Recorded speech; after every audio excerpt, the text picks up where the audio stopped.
Bertahan saat yang kita harapkan belum terlihat. Kita hidup di zaman yang tidak sabar. Pesan harus dibalas cepat, hasil harus terlihat segera, doa pun sering kita harapkan dijawab seketika. Maka ketika perubahan tak kunjung datang, ekonomi belum pulih, kesehatan belum membaik, pergumulan belum reda, hati mulai lelah. Kita bertanya kepada Tuhan, sampai kapan?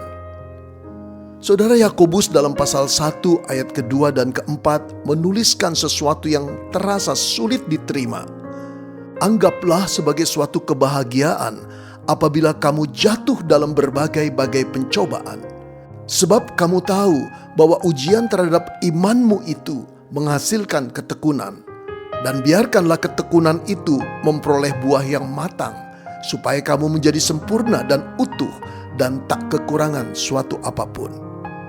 Saudara, di dalam pencobaan yang sering kali membuat kita menderita, ada sesuatu yang Tuhan sedang kerjakan di dalamnya. Tuhan tidak selalu mengubah keadaan dengan cepat, karena Ia sedang mengubah kita lebih dalam. Ia ingin kita menjadi orang yang tekun, teguh, dan dewasa secara rohani.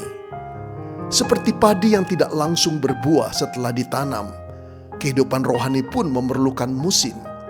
Hujan dan panas silih berganti, namun petani tidak mencabut tanamannya karena ia tahu pertumbuhan sedang terjadi di bawah permukaan.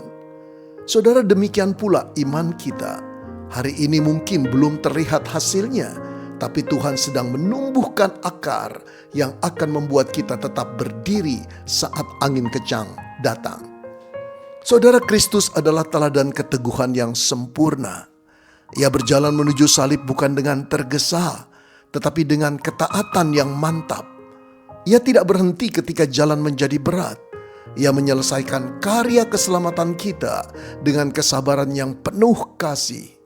Karena itu saudara, keteguhan kita hari ini bukan perjuangan sendirian.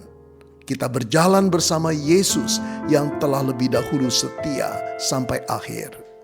Saudara, jika saudara sedang lelah menunggu, datanglah kepada Tuhan dan katakan, bentuklah aku menurut kehendak-Mu Tuhan.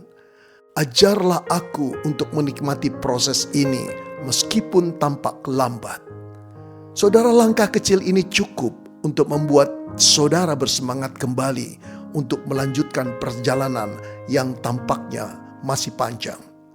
Saudara, ingatlah, Tuhan lebih rindu membentuk kita dalam-dalam daripada mengubah kita cepat-cepat.